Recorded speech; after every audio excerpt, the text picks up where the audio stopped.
क्या आप जानते हैं कि नगरोटा बगवा में इन दिनों सड़क के नीचे ऐसा क्या काम चल रहा है जो आने वाले समय में शहर की तस्वीर बदल सकता है।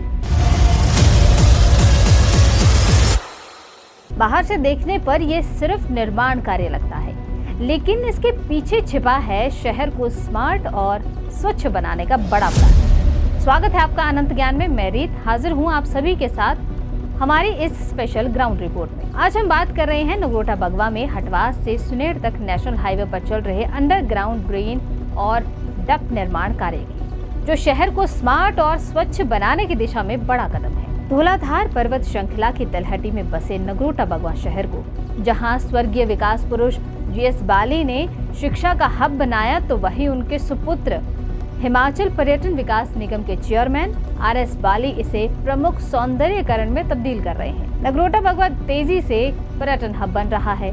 RS बाली के नेतृत्व में करोड़ों के प्रोजेक्ट चल रहे हैं और आपको याद होगा कि RS बाली ने बहुत पहले ही घोषणा कर दी थी कि वे नगरोटा बगवा को राजधानी शिमला की तर्ज पर एक खूबसूरत मॉल रोड बनाएंगे। नगरोटा बगवा विधानसभा क्षेत्र को पूरे प्रदेश में सबसे ज्यादा पैसा सौंदर्यीकरण के लिए मिला है।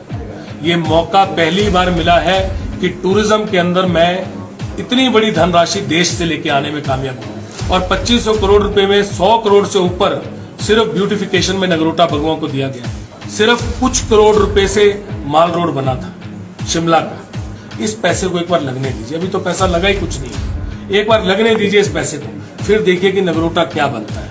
आज स्मार्ट सिटी धर्मशाला में बनी तो स्मार्ट सिटी बन के पता लगा कि क्या बनता है। लगता है ये स्मार्ट सिटी से भी बहुत बड़ा प्रोजेक्ट है। उनके विरोधियों में खासकर भाजपा ने खूब उनका मजाक उड़ाया था, लेकिन आज जिस शिद्दत के साथ वे नगरोटा बगवा की तस्वीर बदलने में जुटे हुए हैं, उससे तो ये साफ होता दिख रहा है कि विरोधी अब चुप्पी साधे हुए हैं और अपनी घोषणा को साकार करने में जुट गए हैं। इससे ये स्पष्ट होता है कि अपने पिता की तरह जो वे घोषणा करते हैं उसे अमली जामा भी पहनाते हैं। यहाँ जिस तेजी से काम हो रहे हैं, लोगों में ये चर्चा भी है कि नगरोटा अब स्मार्ट सिटी बनने को पूरी तरह से तैयार है। आज हम फोकस कर रहे हैं नेशनल हाईवे के इस महत्वपूर्ण हिस्से पर, हटवास से सुनेड़ तक के ड्रेनेज सिस्टम के काम, जो बाढ़ और जल भराव से शहर को हमेशा के लिए मुक्ति दे देगा। इस पर हमने लोगों से बातचीत की, तो चलिए अब देखते हैं कि वहाँ का हाल क्या है।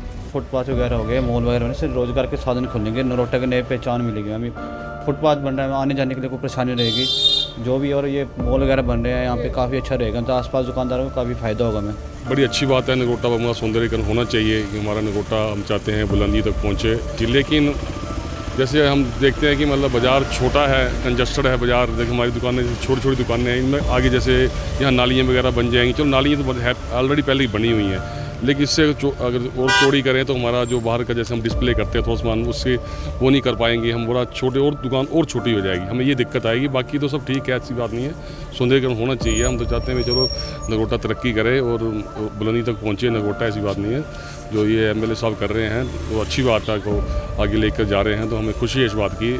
लेकिन मतलब हम चाहते किसी दुकानदार को, छोटे छोटे व्यापारी को, रेडी वाली हैं, फड़ी वाले हैं, जैसे मतलब उनको कोई दिक्कत ना आए, गरीब मारना हो इसमें। बाकी और नहीं, जैसे कोई 4 दिन दिहाड़ी लगाकर अपना रोजी रोटी कमाता है, अपने बच्चों का पेट पालन पोषण करता है, तो उन्हें कोई दिक्कत नहीं आनी चाहिए। बस बाकी तो बस सब ठीक है। बाज़ार के सौंदर्यीकरण की तो उसमें जो भूमिका है वो सबसे ज़्यादा हमारे नेता श्री RS बाली जी की है, जिन्होंने नगरोटा बाज़ार को ना देखते हुए मलाह से लेकर नीचे सुनेड़ समलोटी तक इसको पहुंचाया है, जो नालियों का काम है हमारा।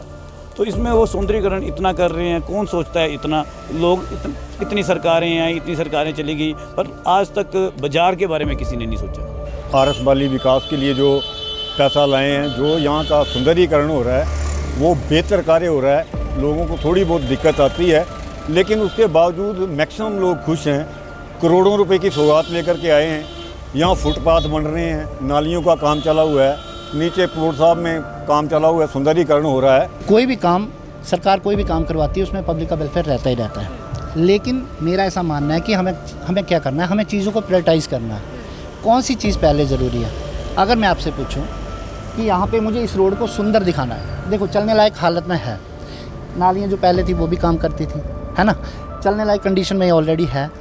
अगर मैं सोचूं, मैं आपको कहूं कि मुझे यहाँ पे 500 बच्चों को रोज़गार देने के बजाय यहाँ पे ये 88 करोड़ या 90 करोड़ जो है खर्च करना, अगर इन दोनों चीज़ों में प्रायोरिटाइज करना हो, ये सिर्फ इस चीज़ का फ़ायदा कुछ नहीं होने वाला है, वो सिर्फ सुंदरता के लिए, राइट। मैं पर्टिकुलर, उनकी अलग सोच हो सकती है, लेकिन मैं व्यक्तिगत रूप से बता रहा हूँ कि क्या होना चाहिए। अगर आपको सिर्फ अपने शहर को साफ़ या सुंदर स्वच्छ दिखाने के लिए पैसा खर्च करना है ना, मेरे हिसाब से चीज़ों को प्रायोरिटाइज ऐसे करो कि अगर आपके पास बेला व्यक्ति कोई भी नहीं है, लोगों के पास रोज़गार है, लोग अच्छा पैसा कमा रहे हैं, अगर सारी चीज़ आपके पास फिर भी पैसा बच रहा है, तो ऐसी चीज़ों में फिर पैसा लगाओ।